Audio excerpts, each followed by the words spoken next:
Buenas tardes a todos los presentes. Como parte del Congreso Nacional de Historia Bicentenario, tenemos esta mesa organizada ¿no? con motivo de la reflexión de la historia amazónica contemporánea, ¿no? republicana. Es la mesa 34 que hemos titulado Territorialidad, Progreso y las encrucijadas de la nación en la frontera amazónica. Quienes ahora nos presentamos, ¿no? historiadores, ¿no? diplomáticos, gente vinculada al mundo del derecho. Intentaremos plantear a partir de nuestras presentaciones una reflexión general acerca de lo que ha significado, ¿no? la Amazonía, el territorio y la población dentro de los proyectos de nación que hemos venido construyendo y reconstruyendo a lo largo de nuestra vida republicana. Vamos a tener 3 presentaciones y espero que al final podamos hacer una pequeña reflexión y quizás haya tiempo para alguna pregunta. Empezaremos con Edison, ¿no? Edison, continuamos con Ana y terminamos con Jesús. ¿Ok?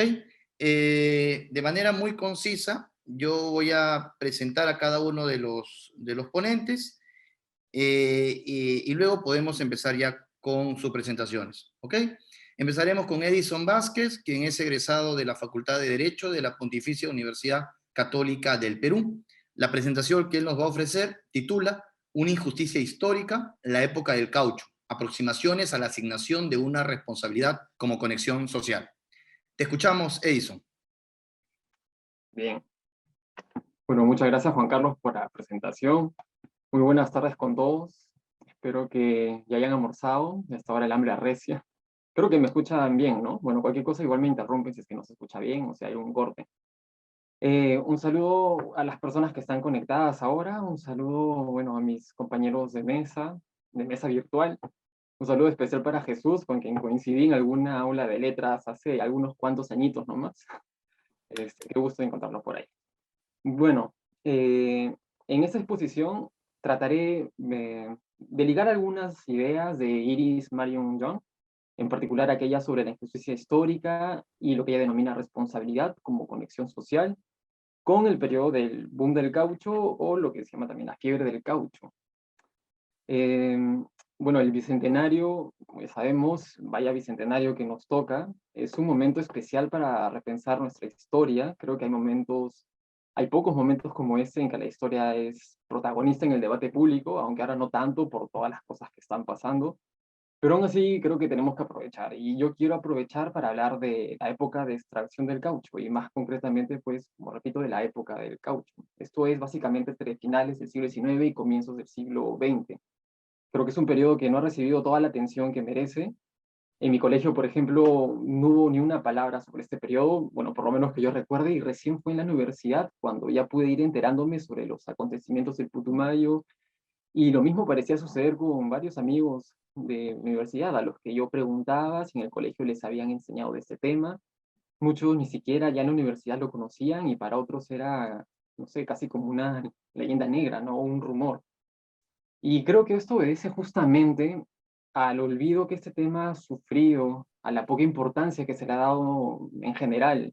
Es como si ya no valiera la pena hablar de eso, ¿no? Como si fuera un asunto menor o que, bueno, ya fue, pues, ¿no? Hace más de 100 años.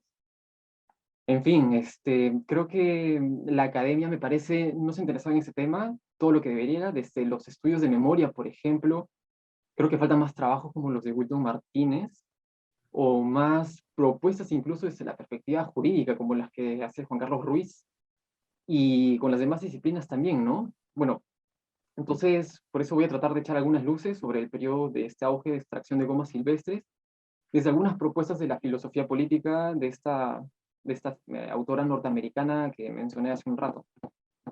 Am, Primero, voy a tratar de presentar de modo sucinto lo que se conocieron como las atrocidades del Putumayo, que por cierto no fue la única región donde hubo explotación cauchera, pero fue en esa zona sin duda donde existió una mayor explotación de este producto natural y donde las brutalidades de los métodos que se emplearon para conseguirlas alcanzó resonancia internacional a raíz, por ejemplo, de los informes de Roger Casement a la corona inglesa.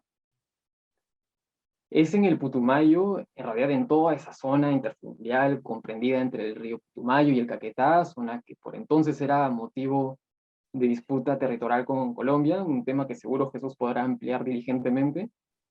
Fue ahí donde se ubicó la base de operaciones de la PAC, la Peruvian Amazon Corporation, empresa del tristemente célebre Julio César Arana, también conocido como el Rey del Caucho.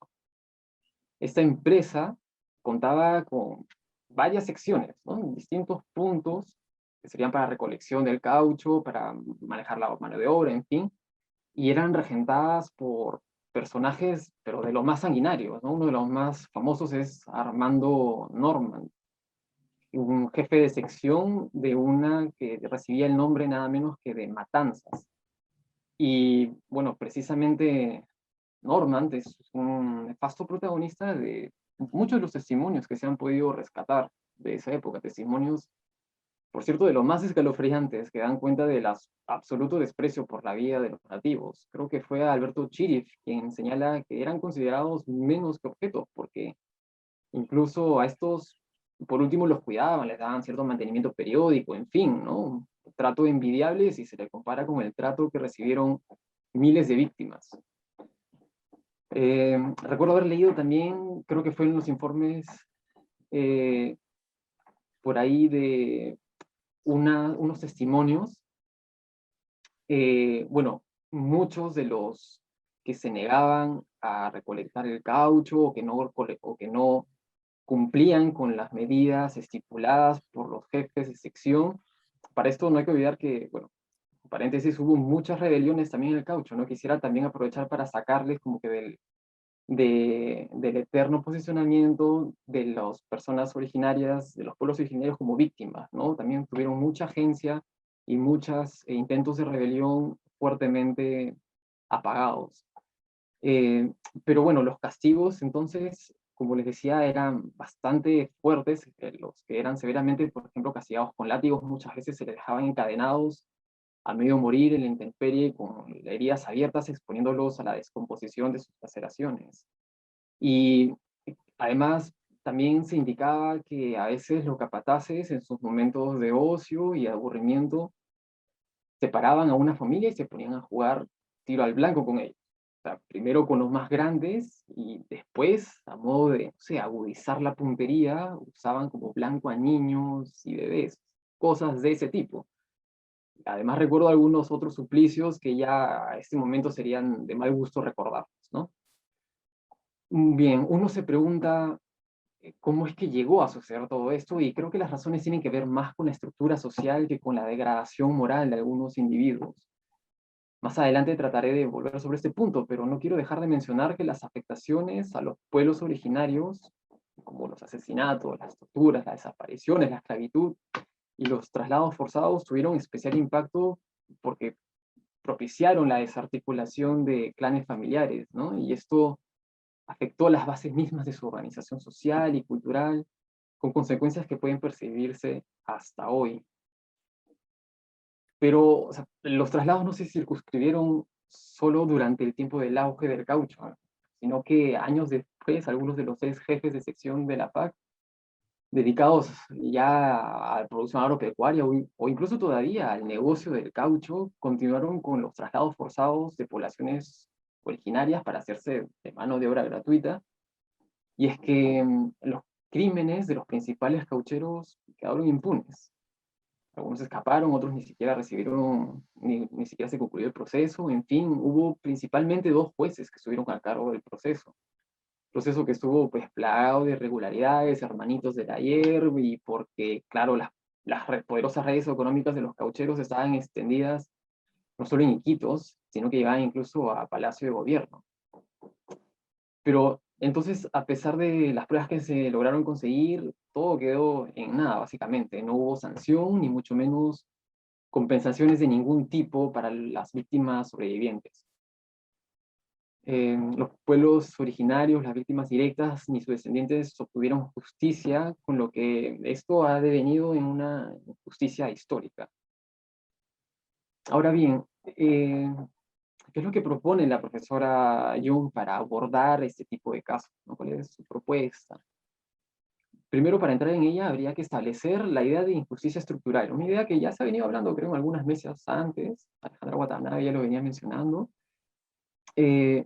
Si hoy en día muchos pueblos originarios afectados de un modo u otro por las atrocidades de Caucho están en desventaja social, económica, política, etcétera, no es por azar o destino, ¿no? No es porque, bueno, así lo quiso Papalindo, qué sé yo, es básicamente por la posición que se les ha asignado en la estructura social desde hace ya mucho tiempo atrás.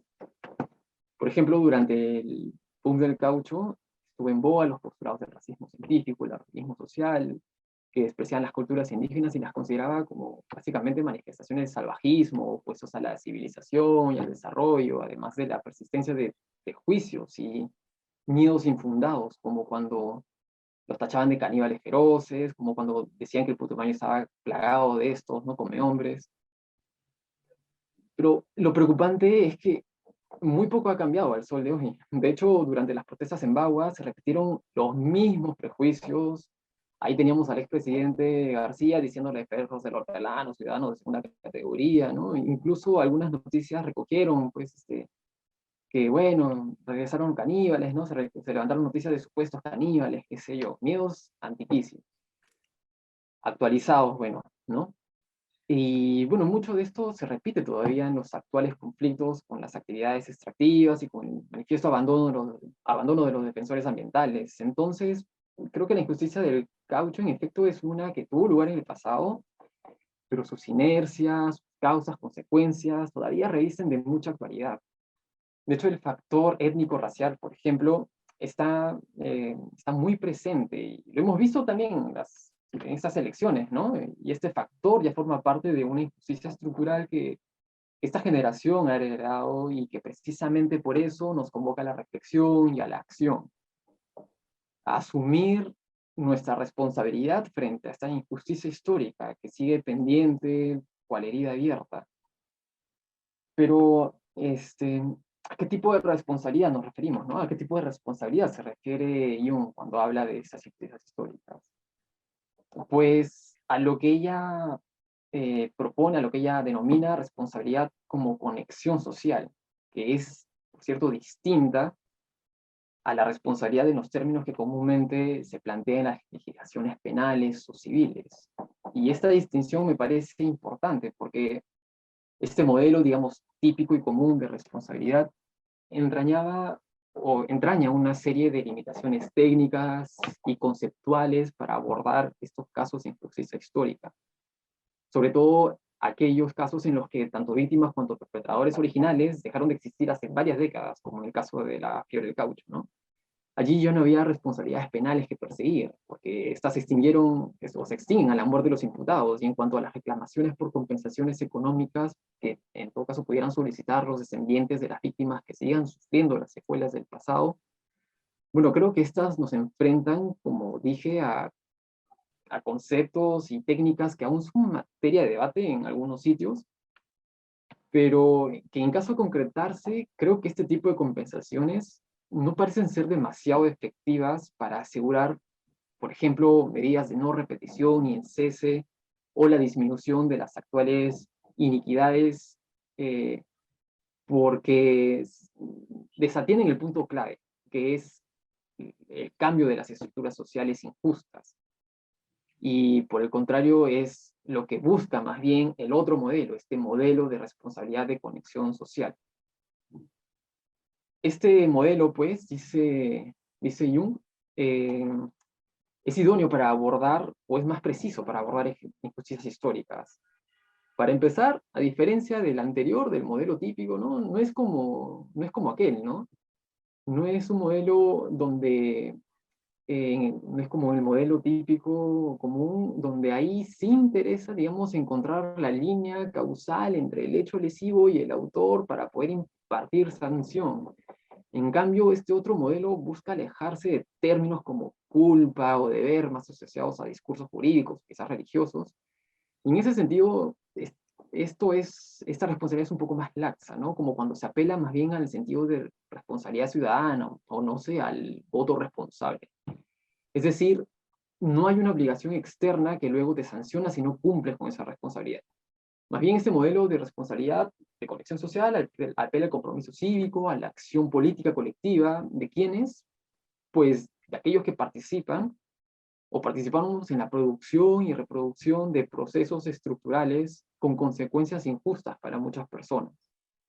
Uno puede contribuir a la producción y reproducción de estas estructuras, incluso de modo indirecto, ¿no? Simplemente pues, siguiendo las pautas habituales que rigen una determinada sociedad y que la mayoría consideraría moralmente aceptable o hasta recomendable, ¿no? O sea, incluso sin tener ninguna intención de causar una condición desfavorable hacia otras personas, el solo hecho de actuar según el interés individual en una estructura que ya de por sí es injusta contribuye a su reproducción y por lo tanto a a la consolidación de las consecuencias desfavorables. Jung para esto propone un ejemplo que es el de las agencias inmobiliarias que a menudo se niegan a vender o alquilar sus viviendas a madres solteras y mucho más si es que son afrodescendientes o afroamericanas. Pero probablemente, claro, ella dice, estas agencias no hayan actuado con dolo, ¿no? Con el ánimo de causar malestar, incluso podrían justificar sus decisiones en virtud de cálculos económicos y técnicos, ¿no? No me resulta rentable esto, entonces incluso serían parámetros recomendables, dirigentes para cualquier agencia inmobiliaria, pero precisamente eso demuestra lo difícil y lo enraizadas que están esas estructuras injustas y lo complicado que también son cambiarlas, no solo porque se disfrazan de decisiones, como digo, racionales o incluso necesarias, sino porque cambiarlas implicaría ir en contra de sus propios intereses o nuestros propios intereses, ¿no? Pero además, en la medida que se trata de una injusticia estructural, eh, digamos que esta agencia inmobiliaria no podría ser señalada como la culpable, el único culpable de que exista toda esa estructura, ¿no? Es más bien como la suma de decisiones de miles o millones de personas a las que la construyen. No podría decirse que la decisión de una agencia inmobiliaria, para seguir con el ejemplo de muchas, hace que para un grupo de personas con ciertas características raciales o étnicas, por ejemplo, sea mucho más difícil conseguir vivienda digna. En esto influyen muchas acciones particulares de agentes colectivos, incluso políticas institucionales. Entonces, nuevamente, para invocar la responsabilidad de quienes producen, reproducen o se benefician de las estructuras injustas, se debería echar mano del modelo de conexión social para reconocer nuestro grado de responsabilidad en relación con esa estructura. Eh, Recordemos que las atrocidades del caucho y sus consecuencias fueron males sociales, ¿no? No fueron un grupo de comerciantes que se volvieron loquitos en medio de la selva y empezaron a convertir barbaridad en media. Hubo todo un sistema y hasta cierto punto avalaba su intervención en esas zonas pues llenas de salvajes y, bueno, y bajo pretextos o color de intervención patriótica, y que esa estructura que los avalaba terminó por darles impunidad y hasta pasar medianamente desapercibidos en la historia, ¿no? En Iquitos tengo entendido que la figura de Arana causa todavía mucha polémica. Algunos todavía lo ven como una influencia positiva que llevó el desarrollo de esa ciudad, en fin. Eh, por eso, bueno, ya para ir cerrando un poco, solamente, claro, decir que Jung asume esta posición de responsabilidad como conexión social, pero efectivamente la gradúa, ¿no? La gradúa en función de ciertos criterios que, bueno, ya era un poco innecesario explicarlos, pero según el poder de cada uno, de cada colectivo, según su privilegio, el interés, porque claro, también los que sufren esas injusticias deben mostrar cierto interés y deben movilizarse para cambiarlas, no solamente tener una acción pasiva para esperar a que los demás cambien, y también viendo la capacidad colectiva. Pero justamente por eso creo que es importante esta propuesta de Jung, porque hay implícito un ejercicio de memoria, ¿no? Orientado a conocer la historia de los procesos estructurales injustos, a identificarlos, y también porque invoca a tomar acciones en conjunto para empezar a cambiarlos, y así estaríamos, digamos, comenzando a hacernos cargo de los pendientes históricos que injusticias como las de la época del caucho nos han dejado hasta hoy. Es sin duda una tarea difícil, claro que sí, que asume a reconocer nuestros privilegios, así como un importante compromiso cívico y ético, un horizonte un poco complicado desde el día de hoy, pero como leí por ahí, precisamente porque el cambio parece imposible, resulta por eso mismo imprescindible. Muy bien, eso sería todo conmigo. Muchas gracias. Muchas gracias, Edison. Gracias por tu presentación. Esperamos al final de las presentaciones para poder empezar el espacio de discusión. ¿Ok? Continuamos en este momento con Ana Laya. Ana, ¿puedes preparar tu presentación? Ana Laya es bachiller en historia y nos va a presentar ahora un trabajo que titula Joaquín Capello, una visión positivista de la Amazonía. Te escuchamos, Ana.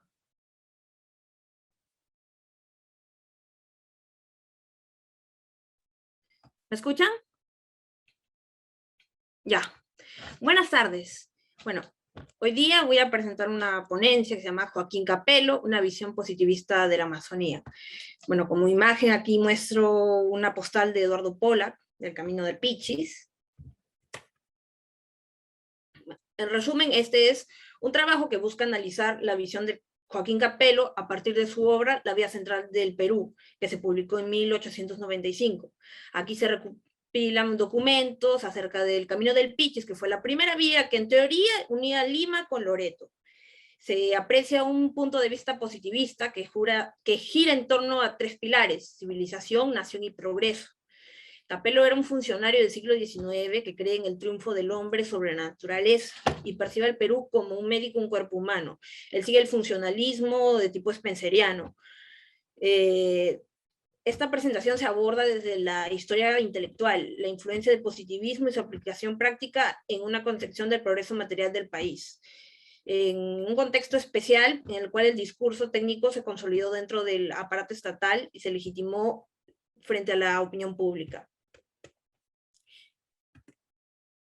Como introducción, se podría decir que Joaquín Capello, que nació en 1852 y murió en 1828, fue un ingeniero civil, funcionario público, senador de la República, además escritor y catedrático de la Universidad San Marcos, y miembro fundador de la Asociación Proindígena, que fue una fundación que se caracterizó por defender los derechos de los indígenas, pero sobre todo indígenas andinos. Gran parte de su desempeño como funcionario estuvo ligado a la Amazonía. Él fue ingeniero inspector del Camino del Pichis, que fue esta vía interoceánica mencionada. También fue comisionado especial y prefecto del departamento de Loreto por unos meses entre 1898 y 1899 y 1900. Él, como muchos de sus contemporáneos, concibió a la Amazonía como una fuente inagotable de riqueza, a la espera de ser explorada y explotada, el sucedáneo de Arica y Tarapacá, el lugar donde se iba a dar la regeneración nacional tras la crisis económica que vivimos con la guerra. Él tuvo un pensamiento positivista de tipo spenceriano, es decir, consideraba a la sociedad como un organismo vivo, regido por el mismo tipo de principios que determinan la vida de los seres biológicos. Las nociones de su pensamiento. En cuanto a civilización, él entiende la adopción de una forma de vida occidental, y cuando se refiere a este término es respecto a la condición de los habitantes, tanto nativos como foráneos de la región amazónica. En cuanto a nación, él lo vincula a la construcción y afirmación de la nación peruana. En cuanto a progreso, se relaciona con la tecnificación e industrialización del país a partir de la construcción de caminos y el afianzamiento de la gobernabilidad. Aquí una foto de Joaquín Capello en el libro Apuntes sobre el clima y flora de la región del Pichis, de Federico Remy. En cuanto a la Vía Central es una obra que se publicó en 1895, como mencioné, es una recopilación de documentos de la primera vía que en teoría unía la capital con Amazonía. Se trataba de la vía del Pichis, un camino provisional de herradura con una extensión de 120 kilómetros que conectaba San Luis de Chuaro en Chanchamayo una antigua misión franciscana, y para la época el límite de la colonización con el río Pichis, en la selva de Pascuas y Iquitos, según la Serna. Joaquín Capello trabajó como ingeniero inspector del camino, nombrado por el Decreto Supremo del 3 de marzo de 1891, continuando la labor previa en el camino del Chanchamayo, que venía ejerciendo desde 1888. Asimismo, participó como ingeniero de Estado en el cargo de jefe de la sección de obras públicas, que ejerció hasta el 20 de julio de 1886, según Análisis de Obras Públicas. Se esperaba que este camino fuera la antesala de la construcción de un ferrocarril amazónico. La reflexión sobre la Amazonía en la Vía Central del Perú comparte el análisis hecho en Sociología de Lima, a la ciudad, a la capital, a la manera de un médico que examina un organismo medio enfermo, teniendo enfermedades, otras parcialmente desarrolladas, que pueden ser atacadas o curadas. Él, en Sociología de Lima, mucho se refiere a triadas, por ejemplo, la división de las clases, como clase inferior, clase media, clase superior, el cerebro, el corazón, el estómago. Él el estómago lo vincula a las clases bajas, el corazón a la clase media, como el impulso de la sociedad, y el cerebro a las clases altas. Él es un tanto determinista en estas cuestiones, en cuanto a la posición social de los grupos. En cuanto a las partes de la publicación, se divide en tres. El primero es el libro 1, en donde se encuentra la dedicatoria, cuadros, estadísticas, mediciones y descripción de datos topográficos. Allí lo que vamos a analizar es la dedicatoria Piérola. En el libro segundo se encuentran leyes, decretos, memorias, informes sobre trabajos, expediciones y estudios de los caminos y ríos. Aquí vamos a analizar la inauguración del camino del Pichis, las expediciones al Pichis y la colonización. Y finalmente el apéndice, en donde hay un artículo que se llama La riqueza de los bosques, que se había publicado previamente en el Almanaque del Comercio en 1892, y un vocabulario de lengua campa. La riqueza de los bosques es el documento que vamos a analizar. Empezamos con dedicatoria a Piérola. Cito lo que dice, creo el deber que me incumbe, cumplir el deber que me incumbe ofreciendo a vuestro examen un conjunto de hechos y verdades que os facilitarán mucho la solución del gran problema de la viabilidad nacional, al menos en lo que se refiere a la vía central interoceánica, esa vía cuya realización lograron impedir durante 3 siglos los impiternos enemigos del Perú, vía que hoy espera a la nación toda. Realizaréis vos, si os dais como os daréis cuenta de todo lo que se deja ver y de todo lo que se oculta en los datos de ese gran problema nacional. En esta cita se puede ver que la viabilidad nacional es un punto central para el progreso del país, pues permitía afianzar la gobernabilidad. Asimismo, la interconexión con Europa como ideal de civilización y progreso entusiasmaba, porque a Capello al menos él veía al Perú que podía algún día integrar el concierto de las naciones civilizadas. Cuando menciona los sempiternos enemigos del Perú, da a entender los intereses fronterizos de los países vecinos. Y también se ve un carácter patriótico y providencial a la construcción del camino.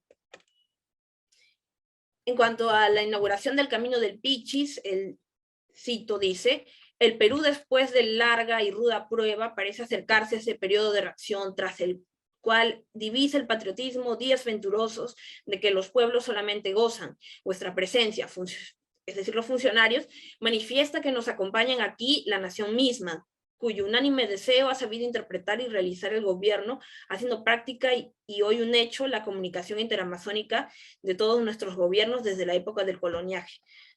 Aquí al Perú lo trata como si fuera un organismo destinado a un progreso inevitable, a lograr la comunicación de la Amazonía con el resto de la República.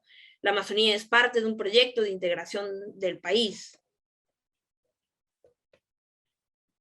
Luego, Es un hecho que el Perú desde hoy puede ejercer por entero la acción benefactora de sus instituciones sobre el vasto territorio amazónico, ayer nomás separado por montañas desconocidas, donde se suponía la existencia de una población salvaje, opuesta a todo progreso, no habiendo en verdad sino tribus amigas, de raza viril e inteligente, de sanas costumbres, por lo general, y ansiosos de recibir los beneficios de la civilización, dándonos en cambio el poderoso contingente de no pocos miles de pobladores más, sin perjuicio de los extensos y ricos terrenos que habéis visto en los 100 kilómetros de camino que habéis recorrido. Aquí, de nuevo, hace énfasis al bienestar del organismo, que vendría a ser el Perú, el Estado peruano. Hay un desconocimiento de la Amazonía, pero de parte de los habitantes de la capital, al mencionar separado por montañas desconocidas, porque los habitantes de las regiones aledañas sí conocían la región que adyacente a la vía del Pichis. Él dialoga con, él tiene una sensibilidad por el sujeto amazónico y por el aporte que éste puede ofrecer a la nación. Dialoga con grupos liberales y modernizadores como el Perú Ilustrado, que aspiran a esta nacionalización del sujeto amazónico.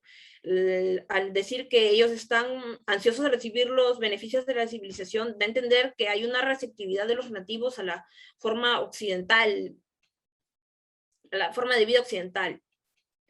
En este punto se hizo fundamental desarrollar una política efectiva de control sobre el territorio y la población amazónicos con mayor presencia estatal, fomentando la expansión de la frontera interna, según la Serna. Luego, el camino provisional que se nos encomendó, que hemos abierto a la civilización y al comercio, una vasta extensión de rico territorio, los planos y referencias que de él se tenían distan mucho de la verdad que hoy podrá determinarse sin obstáculo para el adelanto de la geografía y el bien del comercio. Aquí trata el territorio amazónico como descubierto gracias a la apertura del... Un ratito. Gracias a la apertura del camino y que está listo para ser permeado por la civilización y el comercio para adelanto del país. Siguiendo a Prat, presenta el hábitat como un paisaje vacío, dotado de sentido solo en función de un futuro capitalista y de sus posibilidades de producir un accidente comerciable. Al final, en esta parte de la inauguración del Camino del Pichis, él dice: siempre consideraré como una época de las más hermosas de mi vida la que he pasado en estas montañas solitarias a la cabeza de una expedición tan importante por su objeto como por el digno y levantado personal que la ha constituido. En esta cita se nota su apego por la Amazonía y orgullo de la experiencia que constituyó ser ingeniero del Camino del Pichis. Tiene una percepción del territorio como solitario y por lo tanto a la espera de ser ocupado.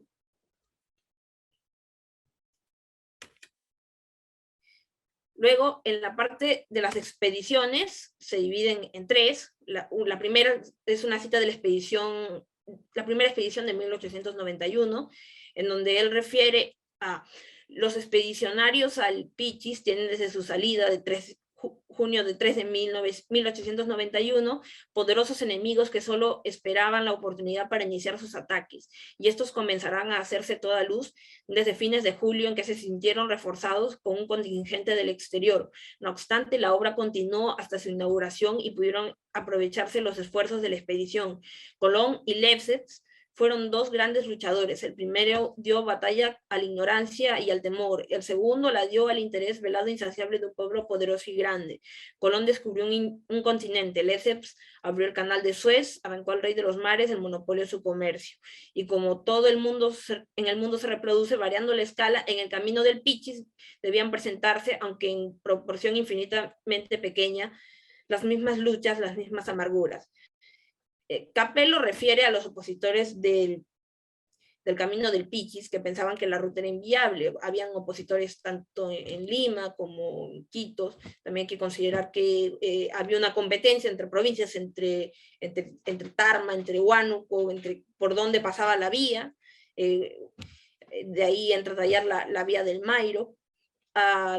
comparar las vicisitudes de la apertura del camino con Colón, que descubrió América, y Lesseps, que abrió el camino del Suez, hay un intento por insertar la obra del Pichis en la historia universal, como un paso más en la modernización e integración del territorio.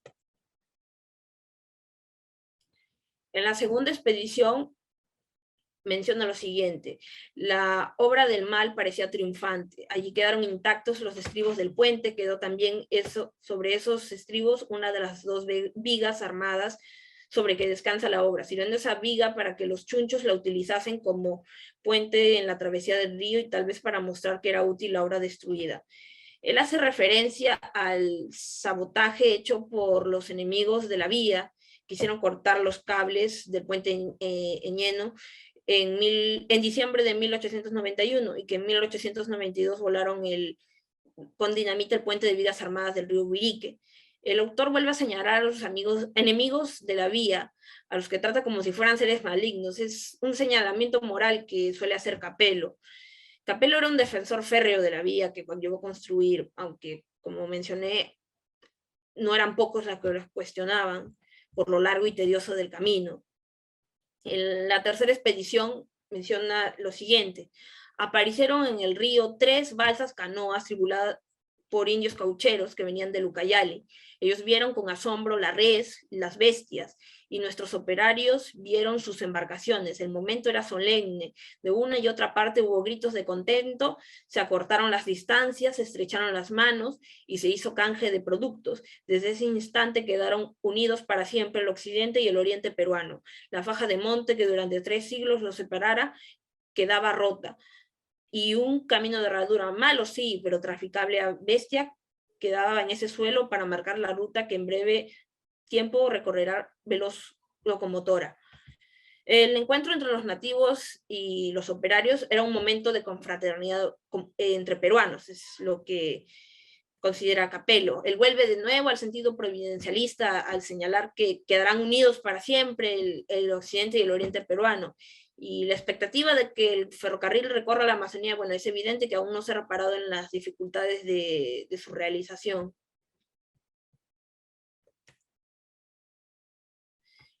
Luego, en la parte que se refiere a la colonización,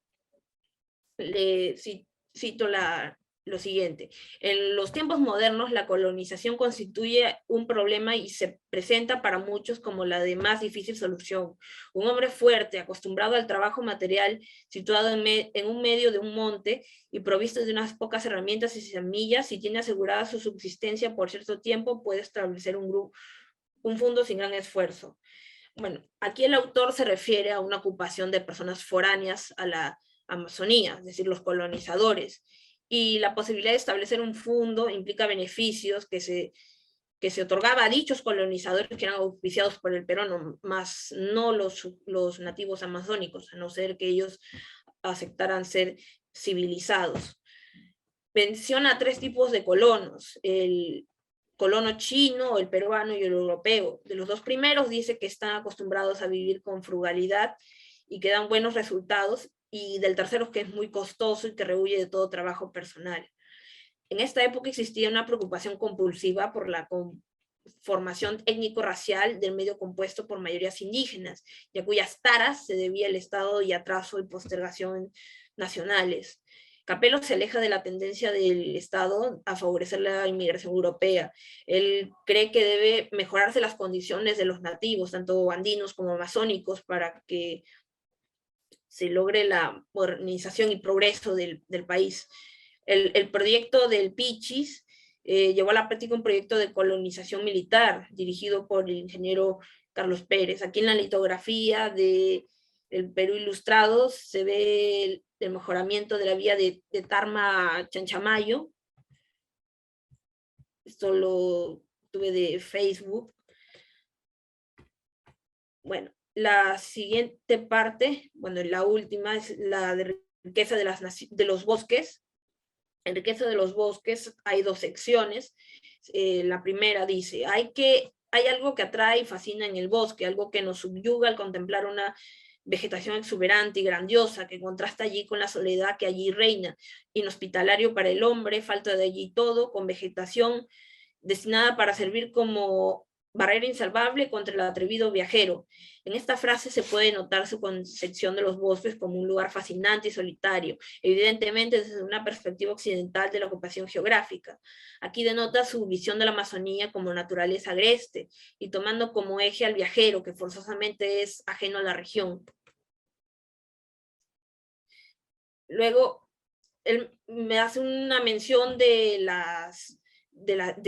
que el hombre de ciencia ve un mundo más allá, habla de los beneficios y recursos que dan las lluvias, en cuanto a electricidad, magnetismo, la distribución de los valles para las plantaciones, las gargantas de montañas por los pasos donde puede cruzar y la posibilidad de que pase por ahí la locomotora. También los árboles como para rayos los menciona, que retribuyen variables frutos de las aguas, de los ríos como vías de comunicación. Y al final menciona, el sol ha hecho allí durante miles de siglos toda su labor, pero el hombre no. Capello, al decir que el hombre de ciencia ve un mundo más allá, quiere decir que la Amazonía tiene muchas posibilidades en cuanto a estudio y exploración y explotación. Él trata los elementos geográficos mencionados como posibles riquezas extraíbles en favor de la economía nacional. Asimismo, en su descripción le da cierta animación al decir caprichosa distribución, tierras vírgenes y feraces, majestuosos ríos, al indicar que el sol ha hecho ahí toda su labor, pero el hombre no está desconociendo el accionar de los nativos amazónicos en el aprovechamiento y transformación de la naturaleza. Todo lo versado en esta primera sección es una visión expectante de la naturaleza selvática. Está dirigido a contrarrestar los prejuicios en contra de la Amazonía. Con la ayuda de la ciencia y la tecnología, la región amazónica podía ceder sus riquezas para beneficio del hombre y la nación, según Santos Granero. El autor percibe desde una óptica exterior a la región que la geografía ha sido generosa con ello a disponer de fértiles suelos y que hay riquezas naturales en abundancia, las cuales se constituyen en potencialidades económicas que pueden desarrollarse por el hombre de ciencia con el apoyo de gobiernos progresistas. En la sección 2 menciona lo siguiente: salvajes esparcidos a grandes distancias y correrías continuas por el bosque y viviendo en alguna rústica y mezquina cabaña rodeada de un pequeño sembrío de varios productos, que todo en pequeñas proporciones apenas puede servir para el sostenimiento de una familia durante el año. Con esta descripción deja notar el prejuicio de la época a los nativos y el conflicto latente entre ellos, así como su perspectiva de la ocupación geográfica, que siguiendo a Santos Granero y Barclay desde la dimensión físico-geográfica, ve como escasamente poblada y poco conectada entre sí, y desde la dimensión ideológica jurídica como factible de ser ocupada por el aparente poco provecho del nativo amazónico. Luego menciona, sus únicas herramientas de trabajo son el machete, el cuchillo y el hacha, elementos todos de procedencia europea, su vestido una túnica llamada kushma, que solo se quitan para entrar al río, su cama es como una tarima con una prominencia cilíndrica en uno de sus lados, unas pocas ollas de barro, unos cuantos calabazos o mates constituyen sus utensilios, y el arco y la flecha que usan para pescar y cazar. Todas estas menciones evidencian lo rudimentario de las posesiones de los nativos amazónicos y su contacto con la cultura occidental. Siguiendo a Todorov, se ve cierto minimalismo en su vida social y económica.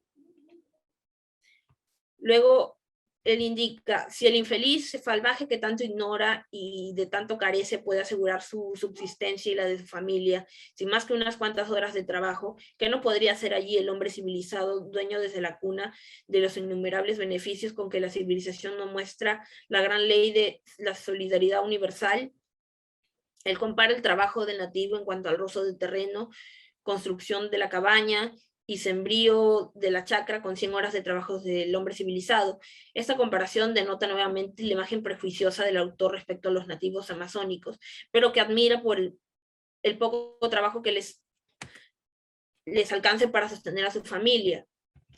Luego él indica un poco de virtud para soportar las privaciones a lo inhabitado de estos lugares, un poco de voluntad para trabajar 100 horas en el año y unas cuantas herramientas y víveres, semillas.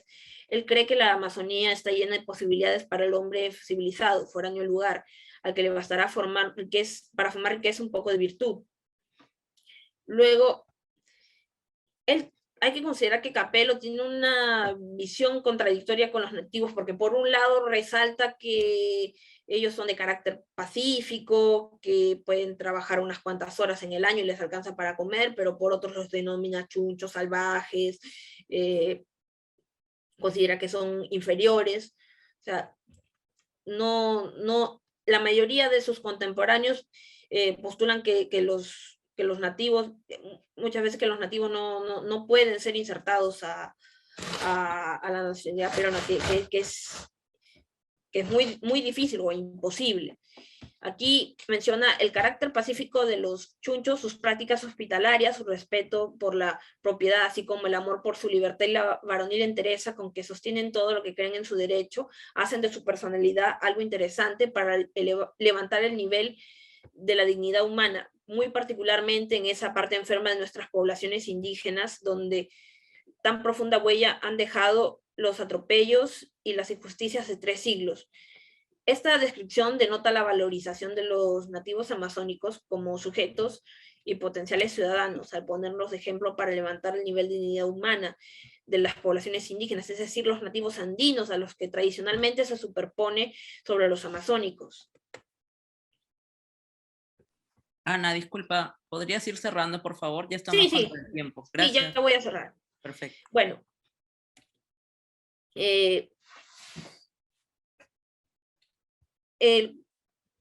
por último, él menciona la población laboriosa capaz de cambiar por el trabajo y con habilitación de pequeño capital la vida de miseria y escasez por la de holgura y bienestar, y esto es posible cuando viene de las alturas del poder una protección eficaz y una dirección inteligente de las fuerzas sociales.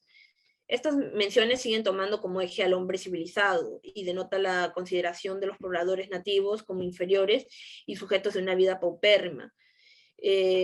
Capello hace una defensa del elemento nacional frente al extranjero como fuente de tan ansiado progreso y pone como ejemplo lo hecho en los tiempos del incanato, que consiste en dar a los habitantes del país facilidades para establecerse en las mejores regiones, poniendo de su parte tan solo virtud y trabajo. En esta segunda sección, el autor ha manifestado su opinión frente a la ocupación del territorio amazónico y sus habitantes, considerando a los nativos como inferiores e ignorantes, pero a la vez admira su trabajo y las cualidades que cree son poseedores. También hace evidente su intención política al insistir en que el elemento nacional es la mejor garantía de la nacionalización de la Amazonía. Y bueno, en conclusión, Joaquín Capello tiene una percepción positivista de la Amazonía a partir de su labor de la construcción de la vía del Pichis. Civilización lo vincula a la población nativa como foránea. En cuanto a nación, él refiere a la necesidad de afianzar la construcción de la nación peruana a partir de la integración y nacionalización de la Amazonía con los caminos, como la vía del Pichis, y finalmente, en cuanto a progreso, él entiende el porvenir del país, es decir, la mejora a un futuro próspero, a tener un sitial en el concierto de las naciones civilizadas. En pocas palabras, la modernización implica la transformación del país a partir de la construcción de caminos, en este caso del Pichis, que constituye la primera vía interoceánica, la exploración y explotación de los recursos naturales y la apertura al comercio internacional. Gracias. Gracias, Ana. Gracias por tu presentación. Repito la dinámica. Al final de las presentaciones generamos un espacio para la reflexión y, si es posible, un espacio para algunas preguntas de los que están ahora presentes. Continuamos con la presentación de Jesús Salazar Paiva, que es diplomático de carrera, magíster en Historia por la Pontificia Universidad Católica del Perú, destacado al Ministerio de Cultura como agregado cultural, y actualmente se desempeña como profesor de Humanidades en la Universidad del Pacífico. Jesús, por favor, te escuchamos. El título, perdóname, el título de su ponencia, La frontera amazónica y las estrategias de nación en el Perú, 1870-1922. Te escuchamos. Muchas gracias, Juan Carlos. Es un gran honor para mí participar en el Congreso Nacional de Historia por el Bicentenario y reencontrarme con viejos amigos como Edinson y escuchar a nuevos talentos en historia como Ana. Bueno, lo que yo quería compartir en esta ocasión era observar cómo en este periodo trazado, grosso modo, en unos cuantos minutos, se puede observar una visión mucho más compleja del concepto de frontera y de la visión de la Amazonía dentro de la historia del Perú y dentro de la historiografía en general, ¿no? Dentro de los propios estudios históricos. En primer lugar, conviene observar cómo es que podríamos ver en un nivel macro la posición de la Amazonía en el contexto latinoamericano de la segunda mitad del siglo XIX, ¿no? Para ello, me gustaría citar al destacado historiador Marcello Carmagnani, quien en su libro bastante famoso, ¿no?, El Otro Occidente, nos habla de dos conceptos que pueden sernos útiles, ¿no?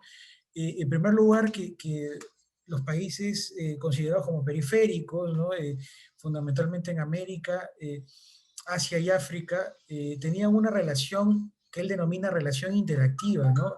Es decir, que hay un aporte de América hacia la historia occidental en términos bastante interesantes, porque no difieren tanto, señala Carmagnani, ¿no?, sino que más bien hay unas importantes coincidencias y conexiones que pueden pasar inadvertidos a veces en las visiones globales de la historia, pero que creo que tenían un vigor bastante destacable en su momento. Y sin duda, en el caso de la Amazonía podemos apreciar eso a través de la conexión de, por ejemplo, de Iquitos como gran punto focal en la Amazonía peruana, conectado hacia el mundo, ¿no? Porque, bueno, como escuchábamos hace un momento en la ponencia anterior, había una profunda preocupación por establecer caminos viables, ¿no?, realmente viables para la interconexión interna en el Perú, ¿no? Y el llegar a la Amazonía suponía una travesía gigantesca que hacía que en el camino el Perú entrara en contacto con Estados Unidos, con Europa, y que ese contacto llegara a través del Amazonas a Iquitos. O sea, había realmente una conexión especial que al día de hoy nos puede parecer difícil de concebir, pero que tenía una dinámica propia y que generaba esta relación interactiva, ¿no?, que me gustaría mencionar citando a Carmagnani. Y por otro lado, este tipo de vinculación genera lo que también Carmagnani denomina una etapa euroamericana, ¿no?, de encuentro y cooperación deliberada de estos componentes, tanto latinoamericanos como europeos, que generan una identidad propia particular que se va aquilatando, que me parecen importante observar, perdón. ¿Por qué? Porque una de las visiones tradicionales de la región es verla como una región totalmente postergada y que no tuvo una presencia destacada dentro de los vaivenes políticos y sociales de la historia del Perú y de los países colindantes. Y no es así, ¿no? Ciertamente eso no nos exime de la responsabilidad histórica que, por ejemplo, Edison señalaba, ¿no?, con respecto a atrocidades como las del caucho, pero como la explotación de los indígenas en la época del caucho, pero sí nos lleva a pensar mejor y a ver con lupa cuáles son estas estrategias de conexión y de vinculación, tanto con los centros políticos de las repúblicas como con el mundo en su conjunto, ¿no? Y estos conceptos de Carmagnani creo que nos pueden servir para entender la Amazonía con esa otra mirada, ¿no?, de ese aporte occidental que ocurría de una manera mucho más concreta, ¿no? Es importante ver que, como señala Ascensión Martínez Reaza, cuando en este magnífico artículo que tiene sobre los prefectos de Loreto, ¿no?, menciona un derrotero histórico que se amolda al tiempo que me convoca en esta ponencia, ¿no? Que es los gobiernos del segundo militarismo y de la República Aristocrática, ¿no? Y ver cómo en cada uno de estos periodos de tiempo hay la irrupción de estrategias políticas de dominio territorial, pero también de concepciones sobre el futuro de la nación, ¿no? Por ejemplo, ¿no? En el tema del desarrollo nacional, podemos ver claramente el tema de la explotación del caucho, previamente el de la quina, pero también desde el punto de vista científico, geográfico, surge, por ejemplo, durante el gobierno de Cáceres, la Sociedad Geográfica de Lima, ¿no? Entonces, hay ahí claramente una entidad que de una manera mucho más científica, sostenida, va a propiciar un conocimiento del territorio y además va a estar vinculada y enlazada con dos preocupaciones muy importantes del momento.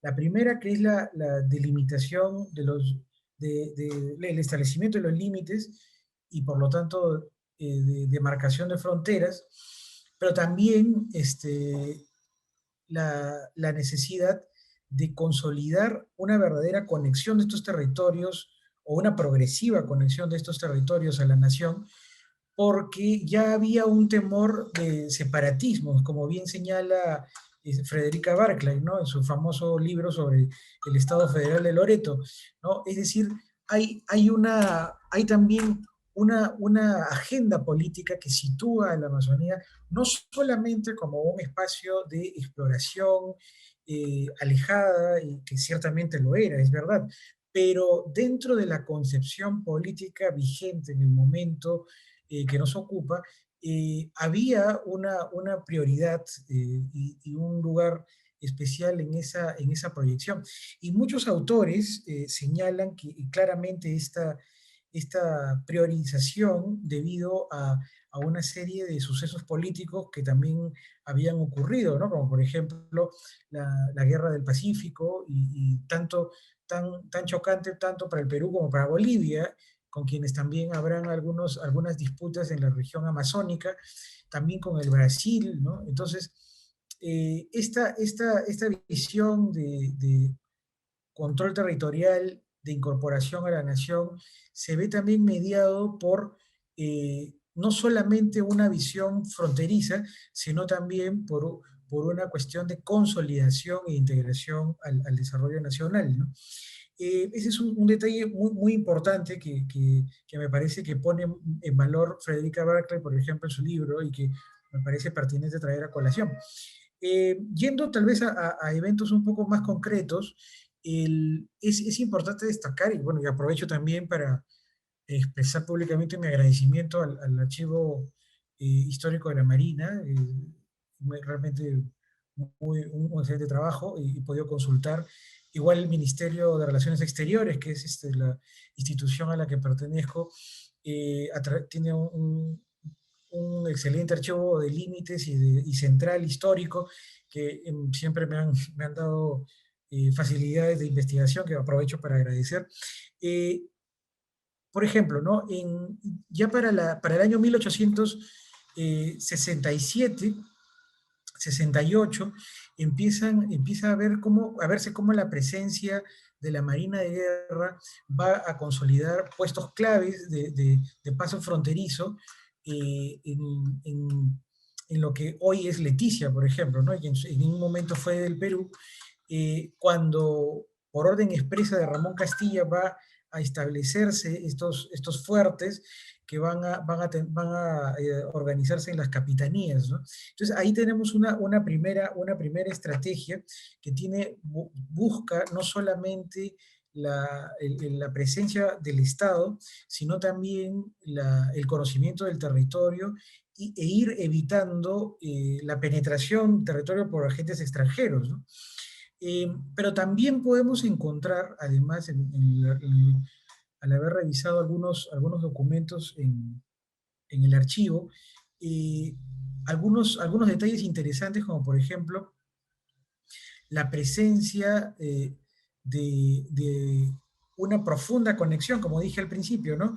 Cito un ejemplo del año 1868, ¿no? En la que tenemos un James Bond en la Amazonía, que bueno, es un homónimo, ¿no? Que se llamaba James Bond, y era un representante de la casa James Bishop y CIA del Pará, y quería establecer, por ejemplo, una línea de conexión de vapores entre el Pará y Yurimaguas, ¿no? Este detalle me parece muy interesante porque se da justo en un periodo en el que la libre navegación sobre el Amazonas es una de las prioridades que tiene el Perú en su relación con Brasil en el siglo XIX, todavía siendo un imperio, ¿no? Y en ese contexto podemos observar cómo esta conexión, este tema, perdón, de la libre navegación va a propiciar una, un necesario, una necesaria presencia del Estado allí, no solamente a través de efectivos militares, sino también a través de la presencia de muchos ingenieros y de trabajadores que van a recibir incluso salarios del Estado, y eso se prueba pues en planillas de la época que claramente señala un personal profuso y presente allí para hacer presente la, la institucionalidad, ¿no? Y ante eso quisiera hacer una nota al pie de página, ¿no? Que es, yo sé que a la luz del siglo XX-XXI, el Estado peruano del siglo XIX nos parece, y creo que esa imagen incluso está presente hasta en la escuela, un estado caótico, destruido, partido, quizás no solo por el trauma de la guerra del Pacífico, sino también con mucha corrupción, con el concepto de la prosperidad falaz, en fin. Y es verdad que no estuvo exento de problemas terribles, pero hay que tomar en cuenta también la idiosincrasia de la época, ¿no? Y estos esfuerzos que uno puede ver en los archivos demuestran la utilización de los recursos en la época y con las circunstancias que se tenían, ¿no? Creo que eso no se debe perder de vista, y si uno ve en muchos de los textos que analizan este periodo histórico, se puede ver una suerte de pesimismo sobre un Estado débil, sin recursos, destruido, limitado, en fin, pero no se toma en cuenta también las circunstancias concretas de esa época y los esfuerzos reales y realistas, ¿no? Tomando en cuenta la idiosincrasia que se hizo en esa época para lograr algunas pequeñas victorias, yo no diría tan pequeñas, como por ejemplo a comienzos del siglo XX, en una expedición liderada por Pedro Portillo, se logra realmente hacer respetar la libre navegación del Perú en el Amazonas, ¿no? Entonces, es un detalle muy importante, ¿no? Y eso me lleva a otro comentario también propio de la época, ¿no? Que es en los tiempos que estamos comentando, entre 1870, 1880 y principios del siglo XX, podemos observar que una de las principales preocupaciones del Perú en esta región no era Colombia, sino más bien terminar de limitar los aspectos con el Brasil, y sobre todo en lo que concierne a la libre navegación y a la delimitación en la zona del Yurúa, ¿no? Y del Yavarí, perdón, y ese problema se resuelve en 1909 desde el punto de vista diplomático y desde el punto de vista político-comercial también en esos años, y más bien a raíz de los escándalos del Putumayo que han sido analizados por Edinson, observamos más bien la presencia del tema de Colombia, que va a tomar mayor presencia en la delimitación, sobre todo en la década de los 20, con el Tratado Salomón Lozano en 1922, y realmente va a extenderse hasta los años 30. No he tenido oportunidad de ver incluso documentos de Julio César Arana pidiendo que se establezcan acuerdos diplomáticos para que Colombia reconozca los territorios que tenían entre el Putumayo y el Caquetá, que luego quedan bajo la soberanía colombiana, gran parte de ellos. Entonces, vemos allí cómo esta nueva presencia del tema limítrofe con Colombia va a propiciar vamos a decirlo entre comillas, un olvido de esa prioridad que tenía el tema brasileño para la zona del Putumayo y la zona amazónica, ¿no? De la navegación en el Amazonas, y que más bien nos hace ver con ojos más contemporáneos un problema que tuvo muchas alternativas propias de la época, ¿no? ¿Por qué digo esto? Porque a raíz del acuerdo que señalado por el propio Porras Barrenechea en su Historia de los Límites, ¿no? Como un esfuerzo que el Perú hizo para defender su territorio eh, a pesar de la controversia, pero que supone un avance en el trabajo de la política exterior, ¿no? De la época, eh, marca claramente una nueva visión sobre el territorio amazónico como un periodo, un espacio que fue cedido y que, bueno, tuvo incluso un conflicto en el año 33, ¿no? Y eso va a permear también la visión posterior que va a tenerse sobre el territorio, ¿no? Entonces, en ese sentido, yo creo que es muy valioso observar este periodo también para entender las prioridades de los hombres de Estado y de las autoridades que tuvieron en sus manos lidiar con este tema de acuerdo con su propio contexto, ¿no? Y luego, también ya para ir matizando un poco mi participación, eh, quisiera mencionar algunos apuntes en general sobre los discursos en torno a la Amazonía y la presencia del Estado alrededor, ¿no? Fueron sin duda momentos variables, fueron en este avance colonizador, ¿no? Y es importante observar que esta presencia, eh, si bien no fue una presencia sostenida, eh, sí fue una proyección de las prioridades de la agenda de política en el momento, ¿no? El empuje de esta época también está acompañado por los llamados aventureros, ¿no? Por los tanto científicos como explotadores de recursos naturales y también algunos de ellos que cometieron graves crímenes, como el caso de Arana, pero estos intereses privados en la región no rivalizaban con la necesidad, ¿no? El interés nacional de conocer y dominar el territorio, ¿no? Entonces, el Estado de alguna manera también va a encontrar en estos agentes, en estos agentes privados también un alcance, ¿no? Que para el día de hoy nos parecería cuestionable, ¿no? Pero que para la época, con las limitaciones de comunicación, era una alternativa, ¿no? O sea, poniéndonos en los zapatos de los estadistas del momento, ¿no? Eh, Además de ello, hay que observar en esta lógica que mencioné al principio, de esta relación interactiva que señala Carmagnani, la Iquitos se convierte en un gran circuito, ¿no? Un gran circuito de conexión eh, que fue motivo, ¿no? de expediciones como la que desarrolló Carlos Fermín Fitzcarrald en 1893 y que termina con el istmo que lleva su nombre, ¿no?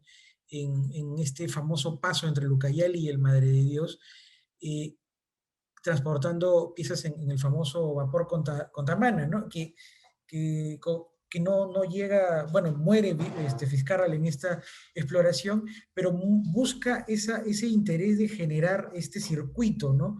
Que va a ser, como rescata Frederica Barclay, va a ser tomado con mucho interés en la prensa limeña, ¿no? Como la posibilidad de una conexión con el mundo a través de Iquitos, ¿no? Eh, también la exploración desde Iquitos, ¿no? Como un centro para ese propósito, ¿no? En los años 1901, 1902, ¿no? Hasta 1904, Pedro Portillo, por ejemplo, que es otro personaje fundamental, navegó los ríos Marañón, Amazonas, Yavarí, Putumayo, Napo, eh, y también llegó hasta el Alto Yurúa, una región importante para la época porque no estaba del todo clara la delimitación con el Brasil, ¿no? Y para eso empleó todo tipo de instrumentos y fue una hazaña para la época, ¿no? Eh, También es importante destacar aquí la presencia del Ministerio de Fomento y del Ministerio de Relaciones Exteriores, ¿no? Para la época, en 1896 propiamente, el gobierno de Piérola crea el Ministerio de Fomento, ¿no? Y sin duda a, a generar una nueva visión basada en la colonización y en la explotación de recursos, ¿no? Que como mencionó Ana en un momento en esta generación como la de Capello, hay una clara visión de la Amazonía como una fuente nueva de riqueza, ¿no? Que bueno, luego algunos otros intelectuales de la región, como Serafín Filomeno, van a cuestionar por la visión tan depredatoria que tenía esta explotación, ¿no? Y no pensar en el futuro, ¿no? Y entonces, volviendo a la imagen del Ministerio de Fomento, vemos que se encargó pues de trazar una línea de investigación y recomendación ya en la época de la República Aristocrática, ¿no? Y propició una serie de propuestas científicas, ¿no? Para llevar en las variables de la época el desarrollo en esta región, ¿no? Y con respecto al Ministerio de Relaciones Exteriores, ¿no? Es importante observar que la presencia del consulado del Perú en Manaus fue fundamental para el establecimiento de necesidades en en la ciudad de Iquitos, ¿no? Por ejemplo, en 1906, el, el cónsul general del Perú en Manaus, que era Carlos Rey de Castro, que luego va a tener una participación bastante cuestionable en defensa de Arana, una vez que renuncia a su puesto diplomático, eh, va a contribuir con el establecimiento de la Corte y de la Fiscalía en Iquitos, ¿no? Y también va a contribuir en el abastecimiento de la ciudad en momentos de carestía, ¿no? Entonces, en ese sentido, vemos cómo este consulado se va a convertir no solamente en una oficina de relaciones exteriores, sino también en una estrategia, ¿no? Para poder tener una presencia activa dentro de los recursos del momento en esta región, en ese momento tan alejada, pero que tenía una profunda conexión con Europa y con Estados Unidos, ¿no? Es un detalle que no hay que perder de vista. Jesús, Sí, disculpa que te corte, disculpa en serio, estamos contra el tiempo. ¿Podrías ir cerrando, por favor? por supuesto, sí. Entonces, Gracias, Jesús. no, gracias a ti. Para matizar entonces y concluir, ¿no? Es importante observar con una perspectiva nueva y crítica, creo yo, el estudio de la historia de esta región, especialmente en estos años, porque nos va a dar luces para comprender prioridades en la agenda política de la época y para entender también los esfuerzos realistas que se hicieron con las limitaciones de la época entendida en su contexto, ¿no? Y finalmente, ¿no? Y creo que es uno de los espíritus del Congreso, ver cómo estos aportes académicos tienen una incidencia concreta y real en el bicentenario, ¿no? Que nos convoca. Yo creo que sin duda es importante que se promueva la digitalización, ¿no? De las fuentes de archivo de esta época, ¿no? Creo que sería un gran aporte y creo que serviría para que se conozca más y pueda ser incluso procesado también en otras áreas como la educación, ¿no? Que se conozca más desde la educación primaria, secundaria, debido a que va a haber más estudios que puedan acceder a estas fuentes, ¿no? Que yo creo que la pandemia nos enrostra la necesidad de seguir digitalizando. Creo que aprovecho la ocasión para mencionar esta sugerencia, ¿no? Ante esta temática que demanda más y más estudio, ¿no? Bueno, termino, agradezco el tiempo y bueno, quedo atento a los comentarios. Muchas gracias. Muchas gracias, gracias Jesús. Nos encontramos ante una circunstancia problemática. En principio tengo que presentar mi ponencia, pero también me toca hacer los comentarios. Y sabemos que son bastante draconianos aquí en el evento con el tiempo, así es que tendré que priorizar. Yo creo que lo importante es la discusión, entonces Tengo algunas notas acerca de las presentaciones que hemos escuchado, y a partir de ellas intentaré incorporar algunas ideas de la presentación que inicialmente había planteado para esta tarde, ¿no? Como bien dijo Jesús al cerrar su presentación, el objetivo de este evento académico es generar espacios de discusión. En el caso específico de nuestra mesa, es discutir acerca de lo que ha sido el devenir histórico de la Amazonía frente al proyecto nacional republicano. Cómo se proyectaron ideas, imágenes, sueños acerca del territorio, las potencialidades que este debía ofrecer para el progreso, ¿no? El porvenir, la prosperidad, y más adelante para el desarrollo del Perú, pero también las diversas reflexiones acerca de la población amazónica, tanto la población indígena como la población inmigrante, colona, que se fue asentando y que es parte hoy de la realidad social amazónica contemporánea. En principio tenía una presentación acerca del Cusco, ¿no? Y la manera en la cual esto que nos han presentado Jesús, Edison y Ana, se podía reflexionar desde una experiencia regional específica, ¿no? La experiencia cusqueña, ¿no? Para tomar en evidencia cómo estas narrativas de progreso, de modernización, de regeneración posbélica, y por supuesto el posicionamiento de una narrativa científica, podía tener lugar desde un espacio regional, ¿no? Con todo lo que significa también la importante producción intelectual, académica que ha tenido el Cusco, en una época en la que además todavía no se había posicionado la narrativa incanista ni indigenista en la región. Intentaré entonces, así como presento las reflexiones acerca de las tres presentaciones, intentar incorporar algunas de las ideas que también había preparado para compartir con ustedes hoy día. A ver, porque nos queda más o menos unos 15 minutos solamente para conversar. En principio, empezamos con la presentación de Edison, ¿no? Edison se acerca a proponer una reflexión desde una mirada jurídica acerca de uno de los hechos más significativos que ha marcado la relación entre el Estado Nacional, la sociedad nacional y los pueblos amazónicos, específicamente el período del caucho. Nos ofreció una mirada general acerca de las llamadas atrocidades del Putumayo, tema del cual además no es nuevo en la reflexión reciente, ¿no? Los acontecimientos asociados al centenario de estos llamados escándalos del Putumayo, el caso Keisman, posicionó en la última década dentro de la esfera pública peruana, el mundo artístico y la producción académica, varios trabajos y reflexiones sobre ellos.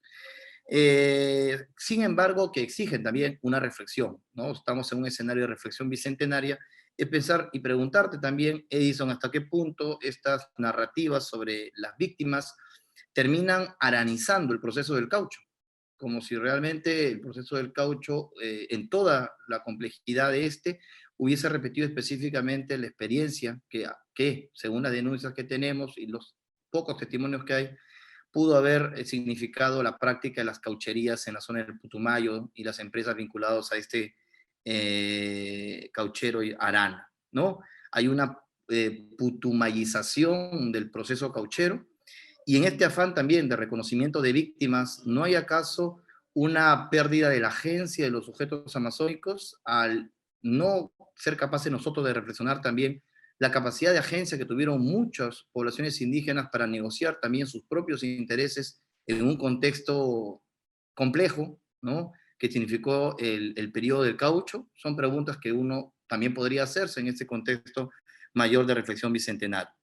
La propuesta, sin embargo, que nos ofrece ahora Edison, nos acerca a la teoría, ¿no? La teoría del derecho, desde la perspectiva de esta teórica Young, ¿no? Que nos habla, al momento de pensar la justicia histórica, de lo que ella denomina la responsabilidad como conexión social, ¿no? Y ahí está lo válido también, la posibilidad de pensar la responsabilidad que tenemos como sociedad, ¿no? Como proyecto nacional, de reconocer, de visibilizar estos periodos especialmente violentos que se han trazado dentro del país, ¿no? Como fue evidentemente el proceso del caucho, ¿no? Entonces, en ese sentido, la propuesta de Edison es, por supuesto, válida y necesaria en este contexto de reflexión bicentenaria. Ana nos acerca a un proyecto bastante importante dentro del escenario de entre siglos XIX-XX, y a una figura también fundamental, ¿no? Dentro de estos discursos y proyectos que se construyeron en relación a la articulación, la domesticación, la nacionalización, ¿no? Del territorio amazónico desde una perspectiva progresista, positivista, limeña, ¿no? Sobre todo de la mirada de Lima, y su cercanía a la élite regional de la Sierra Central y específicamente tarmeña, ¿no? La llamada Vía del Piches. Joaquín Capello, como bien nos ha explicado Ana, fue una figura clave en este proceso, un político pierolista de larga vida, además, dentro del mundo académico, la esfera pública y dentro del escenario político, llegando a ser representante en el Parlamento por el departamento de Junín.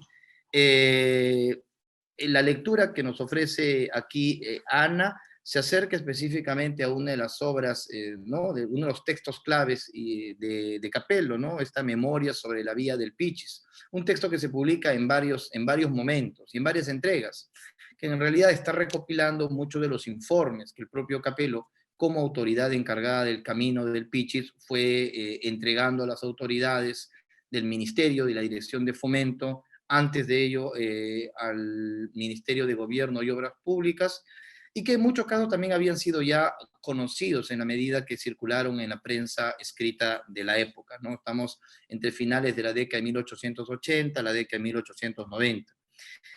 Ana reflexiona acerca del discurso que está presente detrás de esta gran obra, ¿no? Que es quizás una de las grandes obras de infraestructura que se desarrollan en el llamado periodo de la reconstrucción nacional, ¿no? Comparada quizás con los ferrocarriles, o lo que anteriormente había sido los proyectos de exploración de la navegabilidad amazónica con la Comisión Hidrográfica del Amazonas entre la década de 1860 y 1870. Y reconoce, eso sí es importante, el discurso, ¿no? Las reflexiones que tiene Capello en relación al objetivo de su obra, que trasciende esta idea de la vialidad, ¿no? Que empieza a pensar también en lo que llamaríamos la viabilidad del Perú, ¿no? A través de un dominio efectivo del territorio, ¿no? Por supuesto, pero también a partir de una reflexión, una concepción específica acerca de la patria y lo que Ana llamaría la nación, ¿no? La nación. Y que significa además cuestionar algunos de los sentidos comunes que en la época existían, ¿no? Acerca de quién era la población más adecuada para el proceso de peruanización de la Amazonía. Inmigrantes europeos, inmigrantes asiáticos, que Capello reconoce como mucho más dinámicos, o peruanos, ¿no? En ese sentido, dos ideas son interesantes, como ella dice, esa mirada ambigua que tiene Capello en relación al poblador indígena, ¿no? A diferencia de otros, ¿no? Más enmarcados en el racialismo. Capello no termina de desconocer la posibilidad de incorporar al sujeto amazónico dentro de la nacionalidad, ¿no? A la larga, habrían de convertirse en peruanos, finalmente. Pero también está pensando en un actor, ¿no? que es que eran los artesanos, ¿no? Capello, al cuestionar la presencia de inmigrantes por el costo y por los fracasos que ya había ocurrido en el Perú, había existido ya con proyectos de colonización planificada con europeos, está pensando en las posibilidades que tienen estas sociedades de artesanos, ¿no? En ciudades como Lima, y los intereses que también tienen estos propios artesanos en el proceso de colonización, ¿no? Dentro de también una narrativa nacionalista en las cuales estos artesanos se convertían pues en baluartes de la nacionalidad en los confines del territorio, ¿no? Entonces, eso es interesante y me queda todavía la duda, no sé si es que podría contestar en un par de minutos, Ana, ¿a qué se refiere específicamente con los enemigos de la obra, ¿no? ¿Quiénes son los enemigos de esta obra que para Capello representa tanto para el destino del país? Entiendo que no son los indígenas, ¿no? ¿A quién se refiere él con los enemigos de su gran proyecto de articulación vial? Y por último, la presentación que nos ha ofrecido Jesús, una mirada bastante panorámica acerca de lo que podríamos llamar el proceso de territorialización de la Amazonía desde una perspectiva del Estado, las instituciones estatales nacionales, ¿no? Definiendo conceptos fundamentales como frontera, ¿no? Que se puede entender en doble sentido, ¿no? La idea de la frontera exterior, las urgencias, los miedos que genera el avance del Brasil y más adelante las tensiones que tendríamos con Bolivia o con Colombia, ¿no? La necesidad de terminar de reafirmar esa presencia peruana en relación a los países vecinos. Pero también ese otro sentido de frontera que nos habla de la frontera interna, ¿no? Esos territorios interiores que deben ser adecuadamente articulados, incorporados a la nacionalidad, ¿no? Que es también parte de este gran desafío del siglo XIX. Me pareció muy interesante la idea que ofrece Jesús de pensar no tan pesimistamente al Estado del siglo XIX, ¿no? Sino entender, al igual que hoy se hace desde una mirada general del país, ¿no? No solamente en el territorio de frontera amazónica, los esfuerzos que significaron la construcción de un proyecto nacional en el contexto decimonónico, más allá del auge del Guano, ¿no? Hay no solamente intencionalidades y discursos que lo promueven, sino también hay ejercicios prácticos, lentos, fracasos, pero hay una serie de iniciativas que parten del Estado Nacional limeño-céntrico, pero también desde los gobiernos regionales en busca de estos objetivos mayores, ¿no? La articulación territorial, la proyección sobre los bosques para expandir la frontera agraria y, por supuesto, lo transoceánico, ¿no? Alcanzar un río navegable que permita también articular al país a la vía amazónica, a través del Amazonas hacia el Atlántico, ¿no? Entonces, en ese sentido, su explicación general nos ofrece una mirada de las instituciones, los esfuerzos y las iniciativas que en el contexto que él decidió estudiar, ¿no? Que va más o menos entre 1870 y el inicio del oncenio, llevó adelante el Estado para poder alcanzar este desafío, ¿no? Este desafío. Y por supuesto, también nos comenta acerca de la importancia del acceso a las fuentes, ¿no? Sobre todo para una entrada como la que él nos ofrece, más institucionalista. Los archivos de los ministerios, que son fundamentales, ¿no? Que ofrecen, en la medida de lo posible, el acceso a los investigadores y en la medida de lo posible también pueden hacer todo el trabajo de procesamiento de esta documentación para que nosotros podamos llegar a ellos y poder iniciar nuestras investigaciones, ¿no? Al margen de estos archivos institucionales, ¿no? Ministeriales, los archivos prefecturales, que también son bastante ricos para la cuestión amazónica, hay otros tantos archivos que podríamos nosotros seguir explorando para continuar desarrollando nuestras investigaciones sobre la temática amazónica, el territorio y la población. Como reflexiones finales, quizás, para terminar mi participación, y quizás si nos queda tiempo, escuchar un par de comentarios de respuesta de los ponentes. Pensar en la Amazonía también significa pensar críticamente cómo desde la academia nos hemos acercado a la reflexión del territorio, de la población y el proceso, ¿no? Al hablar de Amazonía, ¿hablamos de una sola Amazonía? ¿No? Hablamos de varios escenarios amazónicos que han sido reflexionados y que en la práctica han sido construidos desde dinámicas particulares. Es una cosa hablar de la selva sur, es una cosa hablar del oriente loretano, otra cosa hablar de la selva central, o podemos seguir manteniendo reflexiones generales para toda la Amazonía peruana, sin hablar, por supuesto, de esta abstracción que hacemos para hablar de Amazonía peruana frente al escenario panamazónico, por supuesto, ¿no? Y al mismo tiempo, y al hablar del sujeto amazónico, ¿no? Seguimos incidiendo en que hablamos del sujeto indígena específicamente, donde incorporamos la reflexión del sujeto no indígena, ¿no? La presencia de comunidades, colonas, migrantes que se asientan y crean sus propias dinámicas locales, como Jesús en su momento lo comentaba, creando sus propias agendas políticas, ¿no? Como efectivamente se ha estudiado el caso de la agenda loretanista desarrollado desde Iquitos y todo su hinterland, ¿no? Y los indígenas amazónicos, ¿cómo fueron percibidos desde la mirada de intelectuales y del Estado Nacional, ¿no? Es cierto que en todas las miradas eran los salvajes opuestos al progreso, ¿no? Y más adelante al desarrollo, o en realidad hay que reconocer que desde el siglo XIX hay miradas disímiles que están reflexionando desde diversas posibilidades su incorporación o no incorporación a un proyecto nacional.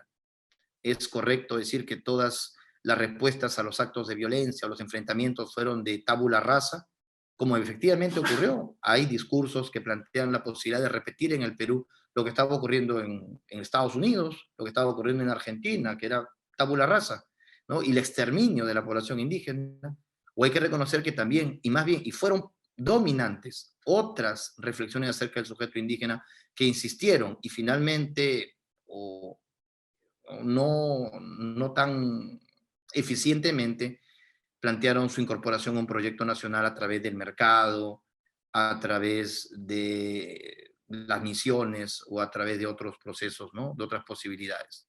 Y por último, no olvidar que la Amazonía como territorio, si bien es un territorio de frontera, no podemos reflexionarlo al margen de los procesos nacionales, ¿no? Es imposible negar que estamos profundamente vinculados, ¿no? La crisis cauchera, las crisis gubernamentales en el país, las revueltas indígenas, andinas, impactan también sobre el territorio amazónico, y es algo que aparentemente nos obviamos, creyendo que la particularidad amazónica lo convierte en un territorio aislado del resto del proceso nacional y, por supuesto, de los procesos globales. No sé, quizás queda un par de minutos, alguno de ustedes quiera responder a alguno de estos comentarios antes que nos cierren la sesión. Bueno, Juan Carlos, de repente empiezo yo, ya que fui el primer aludido.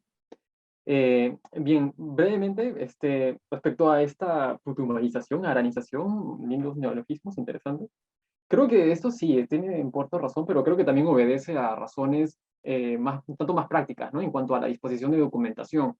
Oscar Espinosa tiene un artículo sobre que habla del impacto de las correrías y del caucho sobre las poblaciones ayánicas, ¿no? Y él reconoce esto. Digamos que si se ha estudiado más un poco el Putumayo, los sucesos del Putumayo, ha sido básicamente por la escasa materia prima, los escasos documentos que se tienen sobre estas actividades en otras regiones de la selva peruana, ¿no? Que existieron muchas, ¿no? En el centro, sur de la selva peruana existió intensa actividad de extracción de caucho. Así que sí, efectivamente hay este proceso de putumanización, pero creo que orillado por esta falta de documentos hacia otras zonas. Por el otro lado, respecto a la pérdida de agencia de los pueblos indígenas, también es un punto interesante. Digamos que respecto a su constante victimización, sí, esto es algo que también Percy Vilches señala con bastante certeza, y me permito citarlo brevemente en un par de líneas. Él señala, lo indígena es más que la suma de vejados, de torturados, de muertos, es más que la adición de restos de infortunios. El error consiste, nos parece, en considerar a los indígenas como anclados en ese momento de sangre. Y claro, muchas veces cuando se los tiene como eternas víctimas, se les quita esa posibilidad de agencia, lo cual es falso, ¿no? Y bueno, luego Percy Vilches ahonda en estos intentos de revueltas que hubo a lo largo de todo este periodo del caucho. Por otro lado, también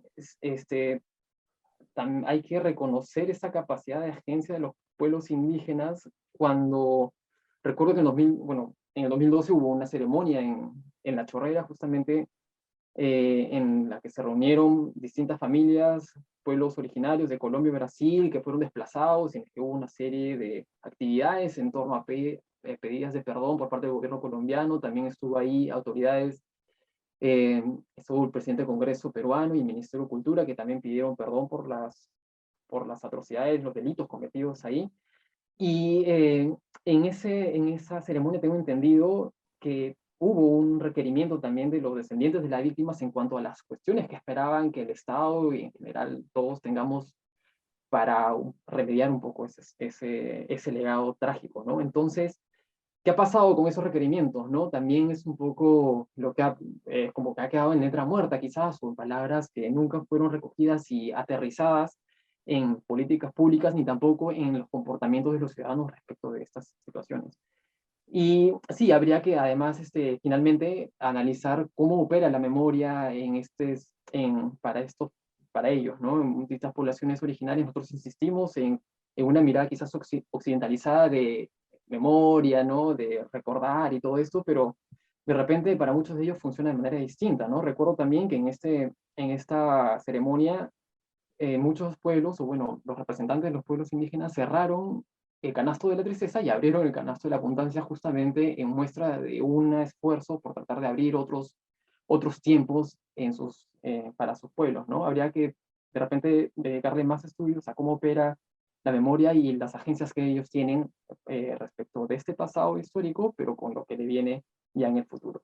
Básicamente eso, y les dejo para que los demás compañeros puedan extenderse en sus respuestas. Muchas gracias. Ana, ¿tienes algunas palabras para cerrar? Tu audio, Ana, no te escuchamos. Unos 3 minutos, cosa que Jesús también Ya. puede tener. ¿Me escucha? Sí. Ya. Respecto a lo que me pregunta de los sempiternos enemigos del Perú, hay varias posibilidades. Capello puede referirse a los enemigos de la vía, que como mencioné, había tanto en Lima como en Iquitos, también los huanuqueños que querían que por ahí pasara la vía central, por la vía del Mairo, ¿no? O si no también podría ser los intereses fronterizos que habían en esos años, ¿no? Todavía no estaban seguras las fronteras, sobre todo en la selva norte, ¿no? En cuanto a Colombia, Brasil. Después, hay una pregunta en el chat sobre Joaquín Capello y la sociología de Lima. Me pregunta Paul Montoya si sus tesis positivistas podrían ser el motivo por el cual escribe la sociología de Lima, ¿no? Bueno, la publicación de Sociología de Lima, el primer libro, si no me equivoco, fue en 1900, fue por esos años también, 1895. Capello hace una descripción tanto en la sociología de Lima es donde más se plasman pues sus ideas positivistas, ¿no? Al tratar a la ciudad como un enfermo, en que tiene las partes de sus organismos, cuáles son las partes a curar, cuáles son las partes a ser atacadas. Si en este periodo es común transitar entre medicina, las ingenierías en humanidades, bueno, en esos años, al menos en ingeniería, el ingeniero podría desempeñarse en varias áreas, ya sea estadística, haciendo presupuestos, haciendo mediciones, trabajos de exploración, la especialización, ya que vemos en esta división entre letras, humanidades, ingeniería, se ve con mayor fuerza en el siglo XX. Gracias, Ana. Jesús. Muchas gracias. Bueno, me parece muy interesante estas líneas finales que mencionaste, Juan Carlos, para matizar las tres exposiciones, ¿no? Sin duda, creo que nos debe interpelar a cómo nos aproximamos, ¿no? Creo que hay mucha visión de la región sobre el territorio, pocos, al menos desde el ámbito de la historia, quizás más en la antropología, pero cito algún ejemplo como Frederica Barclay, por ejemplo, que he leído recuerdo algunos ensayos en que claramente ha profundizado en la visión del propio indígena, ¿no?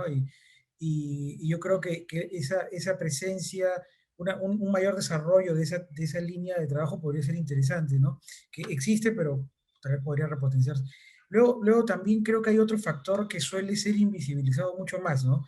Que es el propio lugareño, ¿no? Que no necesariamente una mirada desde Lima o desde el centro de poder político, sino también lo que el propio lugareño concibió dentro de su territorio, ¿no? Y en una investigación que realicé hace algún tiempo, un par de años, en un artículo mencionaba justo el caso de cómo Serafín Filomeno cuestionaba y criticaba la extracción cauchera por ser tan irresponsable y poco sostenible, aunque no usa obviamente esa palabra en ese momento, pero es muy exasperado, escribe varios artículos que compila Carlos Larrabiur y Correa en sus tomos sobre Loreto, y él escribe ahí con mucho apasionamiento de que esto no va a tener un buen final si se sigue depredando, ¿no? Que hay que respetar más el entorno, y tiene una visión muy local, pero muy interesante,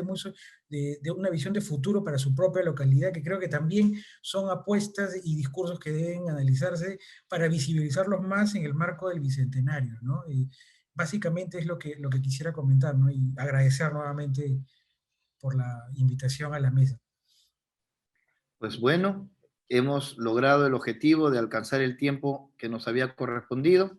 Hemos escuchado 3 presentaciones que dialogan en relación a esta reflexión general que intentamos construir acerca de la nación peruana en el contexto bicentenario, con la particularidad que ha significado la construcción del proyecto nacional sobre el territorio amazónico, territorialidad, progreso y encrucijadas de la nación en la frontera amazónica. Es todo por ahora y espero que podamos volver a encontrarnos en otra ocasión para seguir discutiendo, ¿no?, estas necesarias reflexiones bicentenarias. Hasta pronto. Bicentenario del Perú.